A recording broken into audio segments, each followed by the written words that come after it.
une technique assez récente d'anesthésie qui est la wallante. Et la question, c'est est-ce qu'il faut s'y mettre ou pas? Donc j'ai déménagé de Lille à Lyon entre les deux topos. C'est une photo de Lyon et pas de Lille, je tiens à le dire. C'est une très belle ville, venez. Donc du coup, alors cette technique, la wallante, on entend pas mal parler depuis un an et demi. Moi, je ne la pratique pas, mais dans mon centre, donc il y a certains chirurgiens qui ont commencé à la demander, on va dire. Et donc du coup, je suis allé un petit peu voir, entre autres dans un autre centre de Lyon où ça se fait. Et puis j'ai commencé un petit peu à me renseigner dans les quelques centres français qui s'y sont mis. Donc la wallante, qu'est-ce que ça veut dire? Donc c'est un acronyme pour Wide Awake Local Anesthesia No Tourniquet. Donc ça veut dire anesthésie locale éveillée sans garrot. C'est le tourniquet en anglais, le garrot.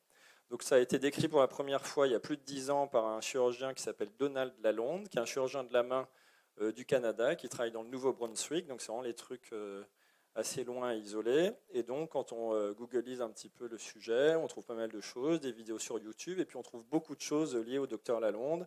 Donc il y a son livre qui est en vente, il y a un site internet du docteur Lalonde avec une université de la wallante. Donc il y a pas mal de communication là-dessus. Et puis quand on va sur le site, on voit pas mal de choses. On voit sa photo, on voit sa femme et leurs 5 chiens. Donc c'est vrai qu'il y a pas mal de communication. C'est un sujet où on trouve énormément d'infos sur internet, en tout cas là-dessus. Alors, à l'origine, pourquoi le docteur Lalonde et certains de ses collègues chirurgiens de la main ont commencé à décrire cette technique? C'est que déjà, en fait, il y avait ce problème dans certaines provinces du Canada où vous avez clairement une pénurie d'anesthésistes, voire une pénurie de blocs opératoires qui étaient trop loin d'endroits où parfois ils devaient opérer les gens ou alors qui n'étaient pas disponibles. Et ils se retrouvaient effectivement avec parfois des retards de prise en charge chirurgicaux pour des gens qui avaient des vraies lésions tendineuses, des choses comme ça. Ils ne pouvaient pas les opérer assez rapidement. Donc en fait, ils voulaient initialement trouver un moyen de les opérer plus vite, éventuellement en se passant d'anesthésistes. Accessoirement, ils ont vu en plus par la suite, il y a eu des publications là-dessus, que ça permettait de réduire les coûts, parce que quand effectivement vous n'avez pas besoin de payer du personnel d'anesthésie, vous n'avez pas besoin d'utiliser un bloc opératoire et tout ce que ça implique, et bien effectivement on peut faire des chirurgies beaucoup moins chères et qui sont les mêmes, faites par le même chirurgien de la main.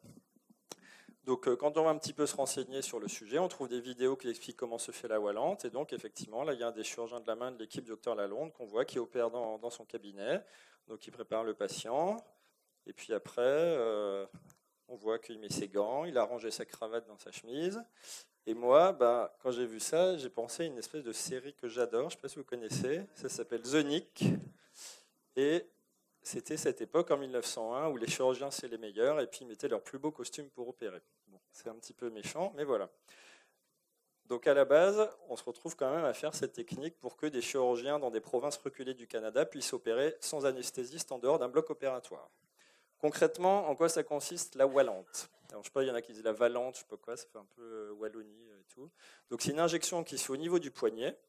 Les premières descriptions, et jusqu'à encore il y a un an ou deux, c'est pas du tout éco-guidé. C'est une technique qui est faite par le chirurgien, où on met un volume quand même assez important, 50 millilitres au niveau du poignet, d'un mélange avec de la lidocaïne, de l'adrénaline, c'est ça qui est fondamental, et dans la plupart des descriptions, ils rajoutent du bicarbonate, ça vous le savez peut-être tous, c'est pour augmenter le pH de la lidocaïne, sinon l'acidité fait que l'injection est douloureuse, c'est connu.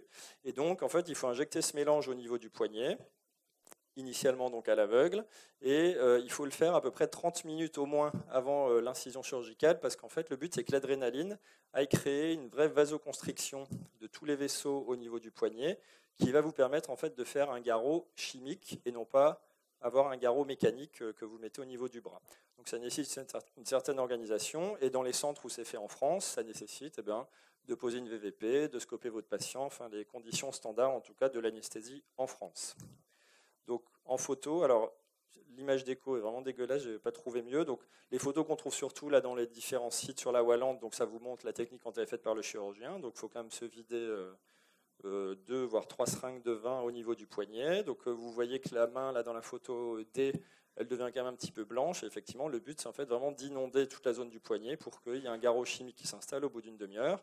Et donc maintenant, il y a des équipes, entre autres en France, qui sont mis à faire ça sous échographie, et donc ils vont passer vraiment au niveau des aponevroses en superficie des différents tendons, et qui vont essayer de mettre ça, et en permettant effectivement pour les équipes françaises qui le font d'injecter des volumes quand même beaucoup moins que les 50 millilitres de la technique initialement décrite. Donc, quels sont les avantages de cette technique, selon leurs défenseurs? C'est effectivement d'éviter ce garrot mécanique, c'est d'avoir, selon un meilleur confort pour le patient, et surtout de préserver la motricité péropératoire, puisqu'effectivement, les gens peuvent toujours bouger les doigts pendant la chirurgie. Et puis surtout, c'était l'objectif surtout des Canadiens au début, c'est d'éviter tout le circuit anesthésie, salle de réveil, médecin anesthésiste. Donc éviter le garrot, déjà si on s'intéresse un petit peu au garrot en chirurgie de la main, il faut quand même un petit peu voir que le garrot, ce n'est pas si terrible au niveau du membre supérieur. Déjà, il y a des études qui ont regardé sur des volontaires sains en leur mettant un garrot. Il y a pas mal de gens, même sans sédation associée comme ça, qui tolèrent le garrot. Ce n'est pas tout le monde, mais en tout cas, c'est tout à fait possible de tolérer un garrot. Et surtout, c'est que le garrot qui est traditionnellement mis à 250 par les chirurgiens, on peut le baisser et il n'y a pas plus de saignement au niveau du site opératoire. On peut également améliorer la tolérance du garrot en le mettant non pas au bras, mais simplement au niveau de l'avant-bras, voire en se rapprochant du poignet. Il y a des équipes qui font ça, qui ont montré, c'est des papiers chirurgicaux, qu'il n'y avait pas de différence sur la présence de sang au niveau du champ opératoire. Et surtout, quand on fait un bloc axillaire, on peut choper le nerf cutané médial du bras de l'avant-bras et avoir effectivement le territoire dans lequel on mettrait notre garrot. Donc c'est quelque chose avec les LR qui est normalement couvert sensitivement. Au niveau du confort du patient, donc déjà c'est quelque chose qui est mis en avant par les chirurgiens qui me proposent cette technique, mais en fait on n'a pas vraiment dans les papiers qui sortent sur la Wallante encore de données là-dessus. Ce qu'on sait par contre, c'est que quand on fait un bloc axillaire, entre autres en out of plane, donc là c'est un papier de l'équipe de Quincy, eh bien, les patients, zéro sédation, zéro prémédication, ils ont vraiment signalé un bon confort dans la réalisation de leur bloc. Donc la LR, ça ne fait pas si mal que ça de piquer les gens. Par contre, aller mettre 50 ml au niveau du poignet, ça on sait que ça fait plus mal que piquer dans un creux axillaire. Et là, il y avait déjà eu un papier dans les affaires qui avait montré qu'effectivement les gens toléraient bien moins bien une injection au niveau du poignet que dans le creux axillaire. Si on interroge les équipes françaises, il y en a quelques-unes qui sont mises à la Wallante, tous disent qu'ils doivent faire une grosse sédation au moment où ils font l'injection au poignet. Donc en clair, en termes de confort du patient, je pense qu'il y a beaucoup à redire. La motricité péropératoire, donc ça c'est vraiment un des arguments mis en avant par les chirurgiens, et souvent dans les équipes où la Wallante s'est mise en place, c'est les chirurgiens qui ont vu que ça se faisait ailleurs et qui ont demandé à leurs anesthésistes de s'y mettre. Et en fait, leur argument, c'est quand ils font surtout des réparations tendineuses sur des lésions au niveau de la paume de la main, voire de la base des doigts, c'est de pouvoir trouver la bonne longueur où ils font leur réparation si le tendon est vraiment tout déchiré. Et du coup, ils demandent aux gens de bouger les doigts en même temps, et puis en fonction de ça, ils ajustent leur suture à quelques millimètres près. Sauf que cet argument, effectivement, du chirurgien qui opère, si on regarde un petit peu, là, il y a eu du coup des papiers très récents de chirurgie de la main qui ont vu qu'entre faire une chirurgie de la main de réparation tendineuse sous anesthésie générale versus Wallante, il ne parlait pas là du bloc axillaire, et ben, les patients à distance, c'était au moins 2 mois après, il n'y avait pas de différence en termes de récupération fonctionnelle. Donc en clair, s'ils avaient repris des flexions de la main, des choses comme ça satisfaisantes. Donc le chirurgien pense que c'est mieux, mais en tout cas pour l'instant ça n'a pas montré d'impact à distance. Pareil, l'algodystrophie, un des arguments de pas mal de chirurgiens, c'est de dire le patient ne va pas expérimenter cette espèce de sensation de membre fantôme, il a son bras endormi, il y en a qui le vivent mal, alors c'est vrai que les patients des fois se plaignent des paresthésies, de choses comme ça. Actuellement, ce n'est pas quelque chose qui est prouvé, on suppose que. Par contre, ce qui est bien prouvé, c'est quand vous faites un bloc axillaire par rapport à une anesthésie générale, là, vous diminuez vraiment le risque d'algodystrophie après une chirurgie de la main ou du poignet. Et donc là, il y a des publications maintenant assez anciennes là-dessus dans des belles revues. Se passer des blocs opératoires, de la consultation d'anesthésie, voire de l'anesthésiste. Alors effectivement, dans certains cas, comme au Canada, bah oui, c'est un vrai problème. Donc ils ont essayé de trouver une solution un petit peu. Sauf que opérer dans son bureau, risque septique. Bon, je ne sais pas, moi j'ai des doutes là-dessus, mais après je ne suis pas hygiéniste. Est-ce qu'en France, en 2019, on a un manque de blocs opératoires et un manque de médecins anesthésistes? Et ben moi je peux dire c'est non. Donc même si on entend qu'il manque de médecins et tout, par rapport au nombre de médecins anesthésistes par habitant dans les provinces du Canada dont on parle et par rapport au nombre moyen, même dans les régions les moins pourvues en France, on est vraiment dans 2 mondes différents.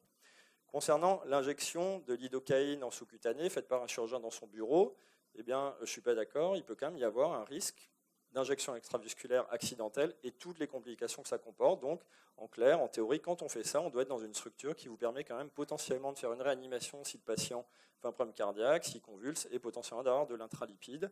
Et donc, en clair, on ne peut pas dire que pour ce type d'anesthésie locale, vu les volumes que ça représente, il faudrait ne pas avoir les mêmes règles de sécurité qu'une autre ALR.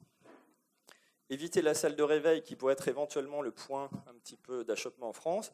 Eh bien, il se trouve que depuis fin 2018, le décret de 1994 il a été modifié et justement il permet que lorsqu'on fait une ALR du membre supérieur ou inférieur, eh bien, on peut, 45 minutes pour le membre sup après la réalisation de ce bloc du membre supérieur, bypasser la SSPI, sous réserve que le médecin anesthésiste et le chirurgien les valident, les tracer dans le dossier. Et donc les gens ils peuvent aller directement de la salle d'opération jusqu'à leur chambre, bien entendu, à la condition qu'ils n'aient jamais reçu la moindre sédation IV pour le opératoire.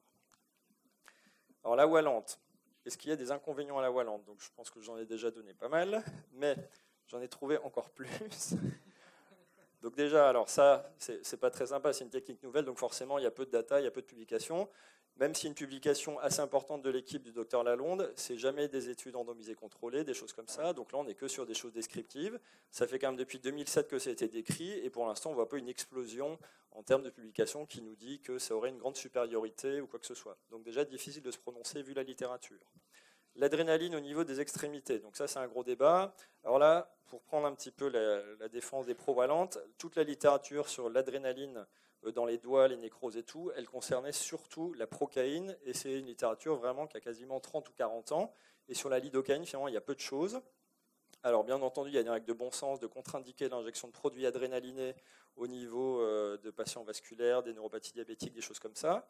Mais par contre, chose assez drôle, c'est que si on regarde s'il y a encore aujourd'hui des cas publiés avec des nécroses digitales suite aux produits adrénalinés, eh ben on trouve un truc assez récent d'il y a 2 ans, où alors il y a toute une série de Chinois dans les auteurs, et puis à la fin il y a le docteur Lalonde, donc je ne sais pas s'il est allé travailler en Chine. Toujours est-il que donc il publie des belles photos de nécrose digitale avec amputation et tout, donc pour une petite réparation, enfin je ne sais pas si c'était un 2/15, un truc comme ça, enfin, il y avait 3 tendons qui devaient être abîmés. Et donc du coup, ce qui est assez intéressant, c'est que la conclusion dans l'article des auteurs, c'est que quand on fait de la voie lente, il faut du coup avoir à disposition un antidote au produit adrénaliné qui s'appelle la phentolamine, qui doit se faire par voie intraveineuse. Et donc en clair, il dit, voilà, si on fait de la voie lente, effectivement, on vous recommande à tous d'avoir ce produit dans votre cabinet, parce qu'il permet de lever éventuellement la vasoconstriction liée aux produits adrénalinés. Donc finalement, c'est un petit peu paradoxal de défendre une technique qui veut se faire sans le contexte d'anesthésie sécuritaire qu'on a, nous en tout cas en France, et puis de dire qu'il faudra quand même un antidote injecté en IV par le même défenseur, puisque c'est un article co-signé par le docteur Lalonde. Ça veut pas. Les contraintes organisationnelles, ça j'en ai parlé un petit peu. Il y a des délais effectivement pour l'installation de ce garrot chimique, puisque là, le produit, pour vraiment avoir une bonne constriction, il faut que ce soit fait vraiment 30 minutes avant l'incision.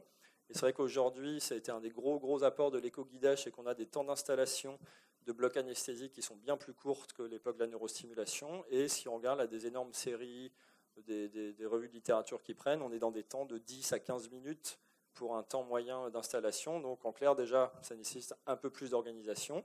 Et puis quand on va interroger les équipes, entre autres françaises qui en font, et là il y a une énorme série là, de 12 000 voies lentes publiées récemment, c'est que beaucoup disent que, alors sans donner de chiffres, mais très souvent, ils ont besoin en fait de demander au chirurgien de faire une anesthésie locale complémentaire pendant le geste, parce que finalement, ça ne suffit pas sur certaines zones du champ opératoire.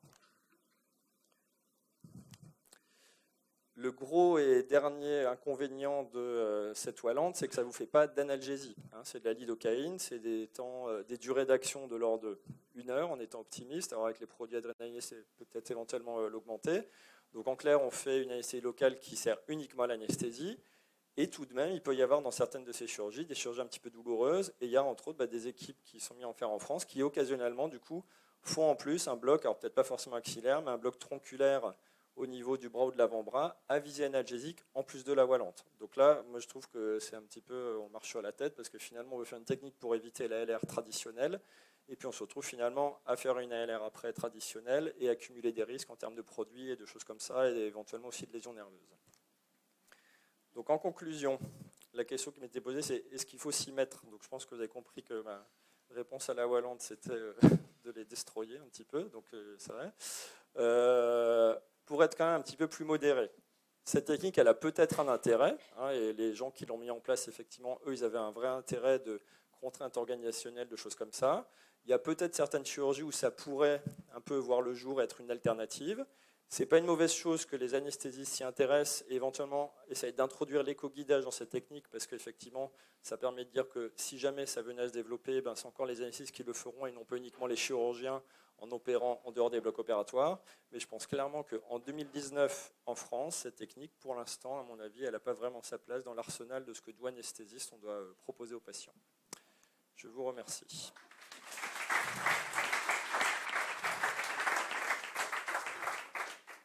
Merci beaucoup, Julien, pour ton exposé qui était très clair et avec une réponse assez affirmée. Est-ce qu'on a des questions? Est-ce que déjà il y en a qui sont allés dans des services ou faire des remplets dans des endroits où il y a de la wallante? Parce que il y en a peut-être un petit peu ici, non? On en a un au fond. Si veut peut-être parler.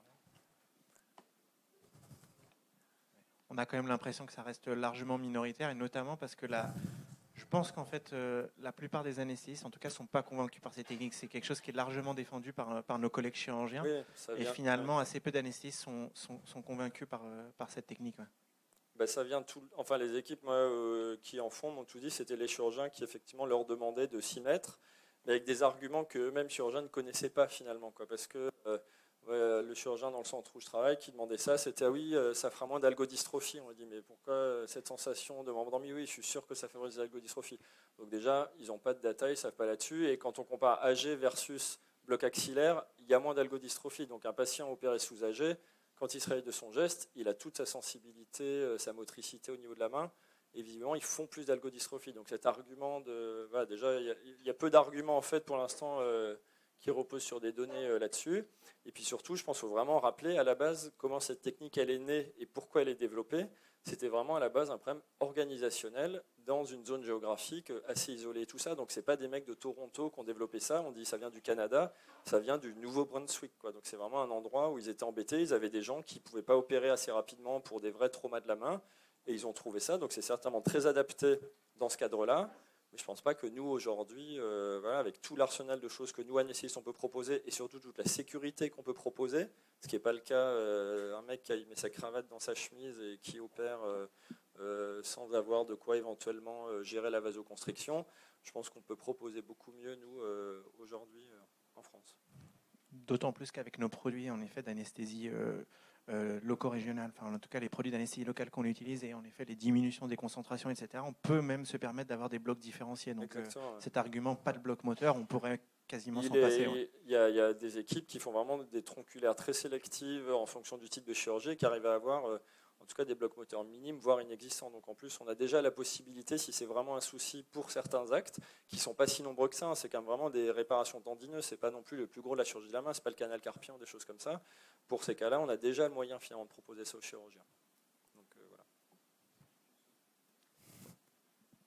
Ouais, je voudrais juste faire une remarque. Nous, on en a fait un petit peu, on s'y est mis un peu pour voir un petit peu comment ça pouvait fonctionner, puis parce qu'on avait une demande aussi chirurgicale qui se faisait un petit peu plus pressante. On en a fait quelques-unes, et finalement, comme toi, on a un peu le même sentiment. C'est finalement de la science de l'infiltration. Bon, c'est pas très très satisfaisant au niveau anesthésique, et même, je voulais rajouter que c'était pas forcément non plus très satisfaisant au niveau chirurgical, parce que finalement, un garrot chimique, ça fait quand même nettement moins bien qu'un garrot mécanique en termes de champ opératoire. C'est quand même très saignard comme chirurgie, et je ne suis pas sûr que le chirurgien soit tellement plus confortable avec une wallante à pouvoir tester ses sutures tendineuses. C'est quand même, nous, on trouvait ça globalement très saignard. Voilà. Oui, on a une question au fond.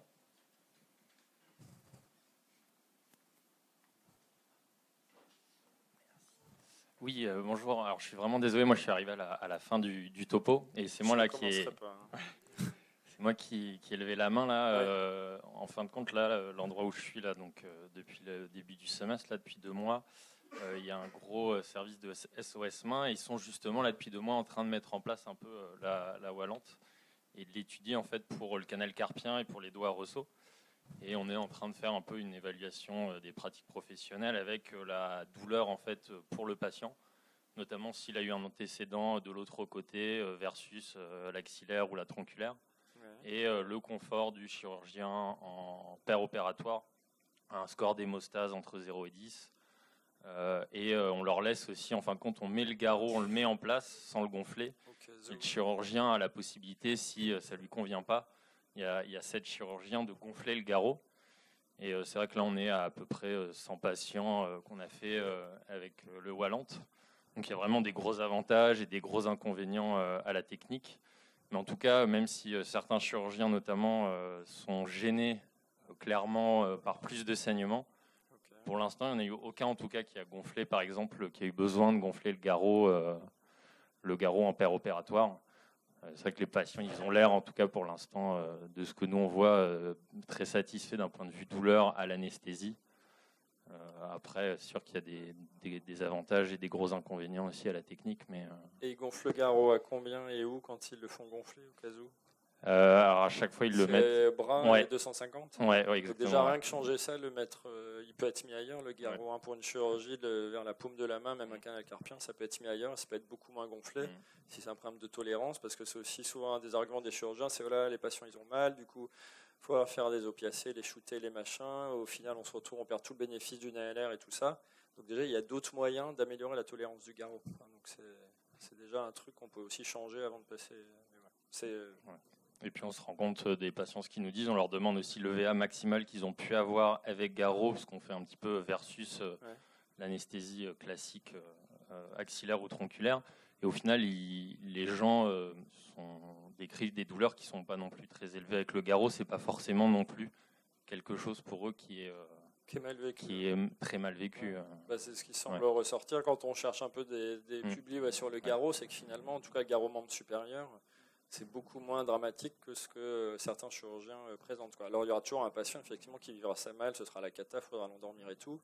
Mais globalement, si on regarde, et c'est un sujet qui est assez étudié, c'est quand même pas du tout si problématique.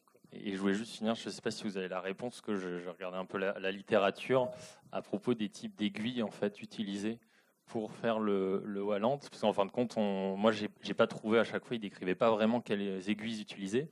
Et au début, il commençait à utiliser dans le service en fait, des aiguilles sous-cutanées. Ouais. Mais en fin de compte, on se rend compte quand on regarde le biseau, c'est des biseaux qui sont extrêmement tranchants. Sachant qu'on ne fait aucun repérage ni rien, on ne sait pas trop en fin de compte. Quand c'était fait par les chirurgiens, ce que j'ai vu dans les films, c'est des aiguilles, des sous-cutes ou des IM. Donc c'est vraiment du bon biseau qui peut abîmer le nerf. Donc là, il n'y a pas mieux si on veut abîmer les nerfs. Alors après, en sachant que normalement, la zone où elle est, on n'est pas censé, mais il y a toujours des petites terminaisons nerveuses, surtout quand ils le faisaient à l'aveugle. Et après, les équipes qui font, moi j'ai vu, ils prennent des aiguilles habituelles des co-ALR les plus courtes possibles. Donc là, par contre, ils ont quand même des biseaux pleins, enfin des biseaux non neuro-agressifs, on va dire.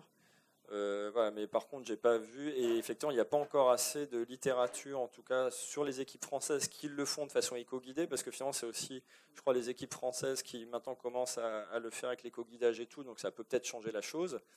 Mais il n'y a pas encore de choses sur les aiguilles. Mais clairement, on ne peut pas aller faire ces choses-là avec des IM ou des aiguilles de sous-cutanées qui sont bien trop dangereux, je pense.